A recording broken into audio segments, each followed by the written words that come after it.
دمشق کے ادیب شیخ علی طنطاوی نے اپنی یادوں میں لکھا ہے کہ دمشق میں ایک بہت بڑی مسجد ہے جو مسجد توبہ کے نام سے مشہور ہے۔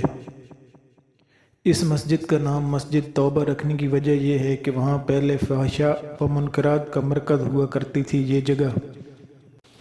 7ویں ہجری میں ایک مسلمان بادشاہ نے اس کو خرید کر وہاں ایک مسجد تعمیر کرائی۔ ایک طالب علم جو کہ بہت زیادہ غریب اور عزت نفس میں مشہور تھا، وہ اس مسجد کے ایک کمرے میں رہتا تھا۔ 2 روز گزر چکے تھے کہ اس نے کچھ نہیں کھایا تھا۔ اس کے پاس کھانے کے لیے کوئی چیز نہیں تھی اور نہ ہی کھانا خریدنے کے لیے کوئی پیسہ اس کے پاس تھا۔ تیسرے روز بھوک کی شدت نے اسے احساس دلایا کہ وہ مرنے کے قریب ہے۔ سوچنے لگا کہ میں اضطراری حالت میں ہوں، شرعاً مردار یا ضرورت کے مطابق چوری جائز ہے۔ اس بنا پر چوری کا راستہ بہترین راہ تھی۔ شیخ طنطاوی کہتے ہیں، یہ مسجد ایک قدیمی محلہ میں واقع ہے اور وہاں مکانات قدیم طرز پر اس طرح بنے ہوئے ہیں کہ ایک دوسرے کی چھتیں آپس میں ملی ہوئی ہیں اور چھتوں سے ہی سارے محلے میں جایا جا سکتا ہے۔ یہ نوجوان مسجد کی چھت پر گیا اور وہاں سے محلہ کے گھروں کی طرف چل دیا۔ پہلے گھر میں پہنچا تو دیکھا وہاں کچھ خواتین سر جھکا کر بیٹھی ہیں، وہ وہاں سے چلا گیا۔ بعد والے گھر پہنچا تو دیکھا گھر خالی ہے، لیکن اس گھر سے کھانے کی خوشبو آ رہی ہے۔ بھوک کی شدت میں جب کھانے کی خوشبو اس کے دماغ میں پہنچی تو اس کو اپنی طرف کھینچ لیا۔ یہ مکان ایک منزل تھا، چھت سے بالکونی اور وہاں سے صحن میں کود گیا۔ فوراً باورچی خانے میں پہنچا، دیگچی کا ڈھکن اٹھایا تو دیکھا اس میں بھرے ہوئے بینگن کا سالن تھا۔ ایک بینگن اٹھایا اور بھوک کی شدت سے سالن گرم ہونے کی بھی پرواہ نہیں کی، بینگن کو دانتوں سے کاٹا اور جیسے ہی نگلنا چاہا تو اسی وقت عقل اپنی جگہ واپس آ گئی اور اس کا ایمان جاگ گیا۔ وہ اپنے آپ سے کہنے لگا، خدا کی پناہ، میں ایک طالب علم ہوں اور لوگوں کے گھروں میں گھسوں اور چوری کروں۔ اپنے اس فعل پر شرم آ گئی، پشیمان ہوا اور استغفار کیا، پھر بینگن کو واپس دیگچی میں رکھ دیا اور جیسے آیا تھا ویسے ہی سراسیمہ واپس لوٹ گیا اور مسجد میں داخل ہو کر شیخ کے حلقہ درس میں حاضر ہوا۔ حال یہ تھا کہ بھوک کی شدت سے کچھ بھی نہیں سمجھ پا رہا تھا۔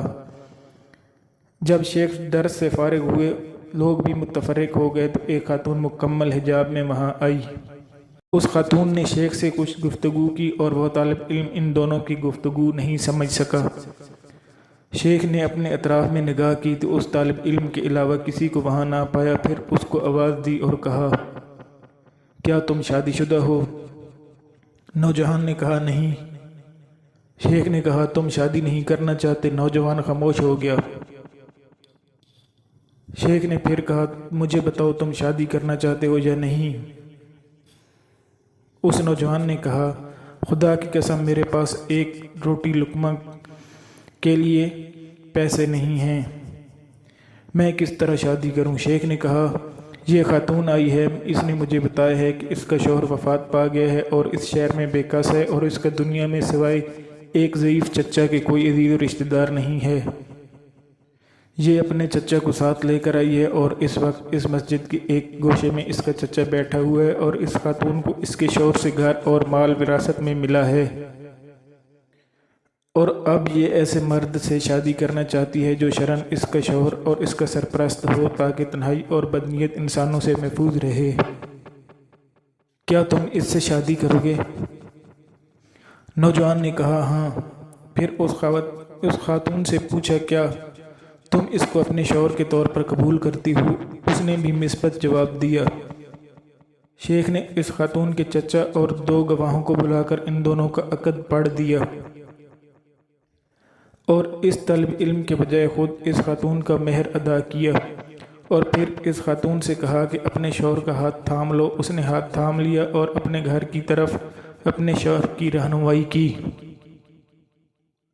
جب گھر میں داخل ہوئی تو اپنے چہرے سے نقاب ہٹا دیا۔ وہ جوان اپنی زوجہ کے حسن و جمال سے مبہوت ہو کر رہ گیا اور جب اس گھر کی طرف متوجہ ہوا تو دیکھا کہ وہی گھر ہے جس میں وہ داخل ہوا تھا۔ زوجہ نے شوہر سے پوچھا کہ تمہیں کچھ کھانے کے لیے لے آؤں؟ شوہر نے کہا ہاں لے آؤ۔ زوجہ نے دیگچی کا ڈھکن اٹھایا اور بینگن کو دیکھا اور بولی عجیب ہے، گھر میں کون آیا تھا؟ اس نے بینگن کو دانتوں سے کاٹا ہے۔ وہ نوجوان رونے لگا اور اس نے اپنا سارا قصہ سنا دیا۔ زوجہ نے کہا یہ تمہاری امانت داری اور تقوی کا نتیجہ ہے، تم نے حرام بینگن کھانے سے اجتناب کیا تو اللہ تعالیٰ نے اس گھر اور گھر کی مالکہ کو حلال طریقے سے تمہیں دے دیا۔